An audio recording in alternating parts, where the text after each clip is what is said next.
welcome to the Mahker Frequently Asked Questions Answer Day. So here goes. Dave, this is on the M57 swap guide. Okay. Have you thought about trying a Ford 6R80 Trans? In my opinion, automatics are far superior for off-roading. Well, the issue that you've got is, and what I'm not fond of, is adapters and adapters and adapters. And the problem is on the back of a Ford, you have to have an adapter for a transfer case. We've already nailed the BMW ones, unfortunately, but I have actually tried that gearbox behind, I think it was a Ford F350 that my friend had. Very impressed with it. But same again, guys, I don't want to be making adapters and using different brands because they just don't talk to each other. But thank you for that. Any thoughts on the M57 versus a Cummins? Hands down, I would quite happily put my, bit like the spec I did with Dirty 130, that spec, guys, I will quite happily put that against any Cummins unless it's a seriously spec'd Cummins, which if you put a seriously spec'd Cummins in a Land Rover, it'll turn inside out. But the M57, guys, you've seen how my business has transitioned towards that engine. I love it, I'm very fond of it, and I will probably argue until I'm blue in the face that that engine is far superior than the Cummins. Of course, there's arguments of reliability and simplicity. The Cummins is a very simple engine, has no heater plugs, has no ECU, etc., etc. But the M57 makes powerful fun. It's very economic and very reliable, and it doesn't leak like a sieve like the Cummins does. I have access to a quality Lexus 3UZ V8 and thinking about putting it into a 110. Thoughts? Many have done it. A friend of mine, Dan Thomas, I believe he does that, a guy at DT Solutions. So give Dan a ring and maybe he'll hook you up. It's not something we're interested in, sorry. We're focused on the LS3, the B58 and the BMW currently. How waterproof are the M57 and LS engines in terms of water crossings? So the LS, I actually want to say it's very waterproof. A lot of the competition guys, things like the Croatia Trophy, a lot of those guys run things like the LS3. In fact, a lot of them do. Jim Marsden is another guy. I believe I've seen that car up to his chin height in water. Another guy and I, Pete, I've seen his car swimming. A friend of mine, Nathan, his car as well. We've had it up to the knackers in water, no problem. There's always that argument, guys, of things like spark plugs getting wet. But, you know, nowadays there's a lot of technology of like tighter boots, all that kind of stuff, silicone spray.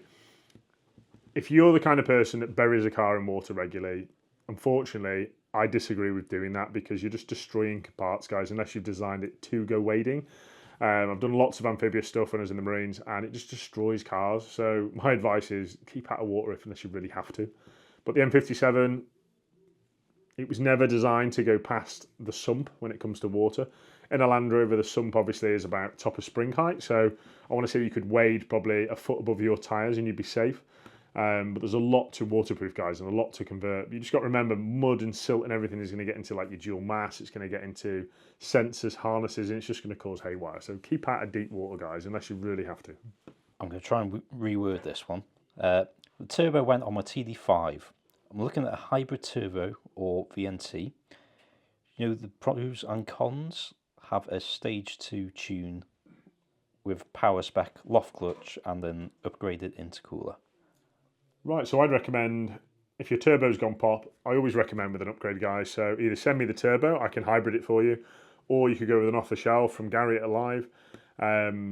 Very simple setup, really, guys. You could probably get away with just fitting a hybrid turbo and leaving your tune exactly how it is, or a VNT in that matter, because the VNT will adjust itself to suit boost requirements. If you had about 20 grand to buy a base 110 for a long-term overland vehicle, what would you go for and why? Ooh, very interesting. I'd say it's all down to how you are mechanically yourself. A lot of people say, oh, you can't beat a 200 TDI or 300 TDI for off-roading, but they're old, guys, like the heaters don't work. And if you're planning on doing an overlanding trip, you want good heaters. And for the purists out there, you can't beat a good Puma heating system, but it does come with its downfalls, like the Puma engine, for instance. You all know what I think about that. But I am going to say Defenders at the minute are a bit low on value. So if you can snap up a 2.2, maybe a low miler, you shouldn't be far wrong, as long as you service it regularly and look after it. Completely separate question, different video.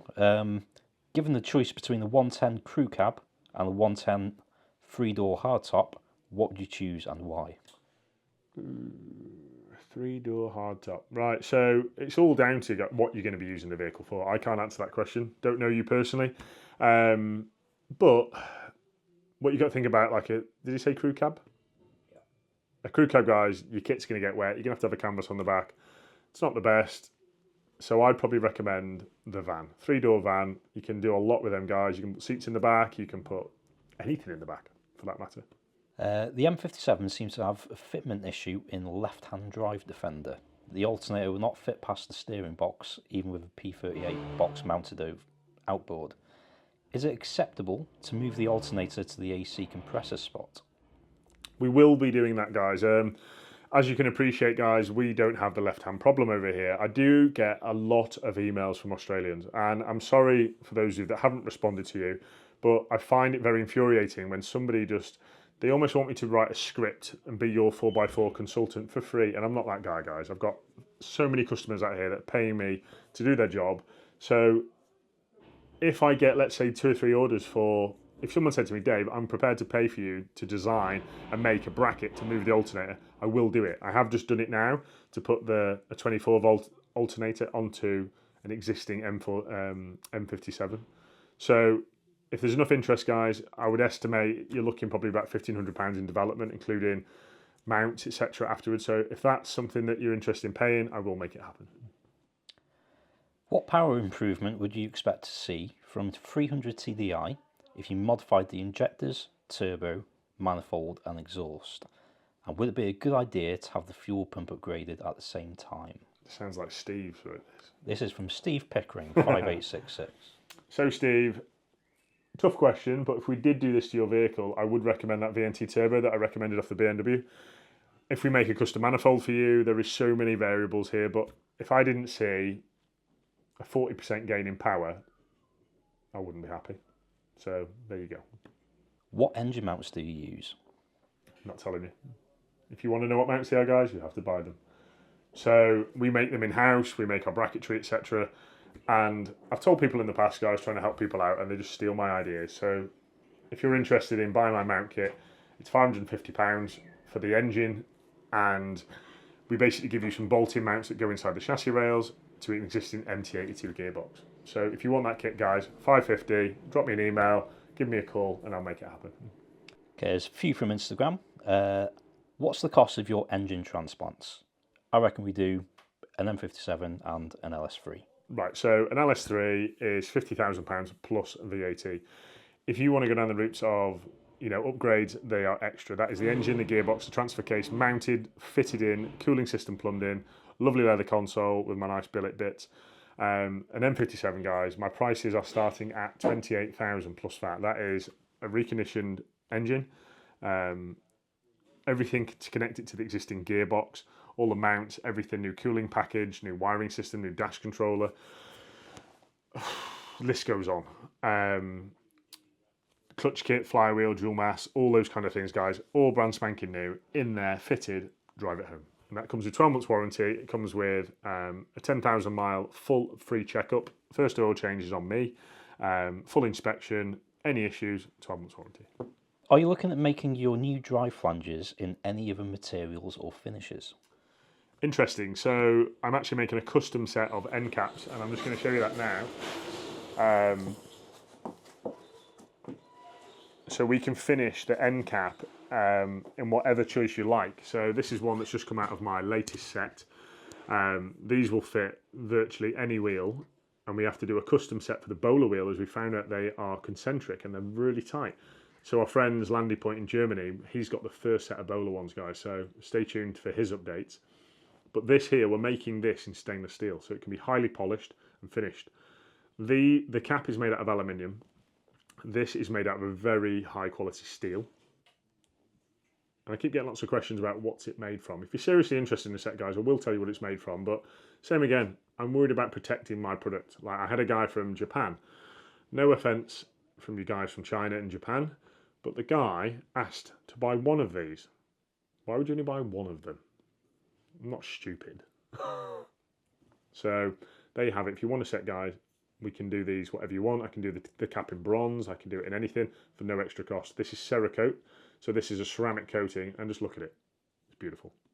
So if you want a set, guys, lovely O-ring, no more horrible mastic anywhere, job done.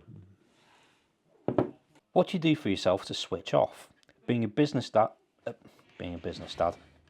owner, dad, and family man can't be easy. Wow, that is a very tough one. So right now I have a home self-build going on tonight, so I really don't get a chance to switch off. And I'd say the phones help me, having like the do not disturb things. But what really bugs me is when people call me at the weekend, and it's like, I don't mind if it's a worthy thing but people call me and it's not even worthy. But just put yourself in my shoes, just respect, I am a family person. I do go home at 6 o'clock in the afternoon, in the evening, should I say, and it is hard. It's very hard. But what I also want is help from people to leave me the good reviews. I ask a lot of people to leave me reviews. They're very happy with their car. They text me, they call me, say, Dave, love it, puts a smile on my face. I'm like, leave me a review, guys. So if you've dealt with me, guys, and you love what I've done, or if you have an issue, guys, don't be afraid to call me and I will put it right. Anybody that knows me and has used me as a customer, if there's any niggles with any car that I've ever done, you ring me. But please don't ring me over the weekend moaning and saying that, because it can always wait, guys, right? Don't ruin my weekend, fill me full of anxiety, because I'm around my son, I'm around my partner, I'm around my daughter, and it's the worst thing you can do to someone, in my opinion.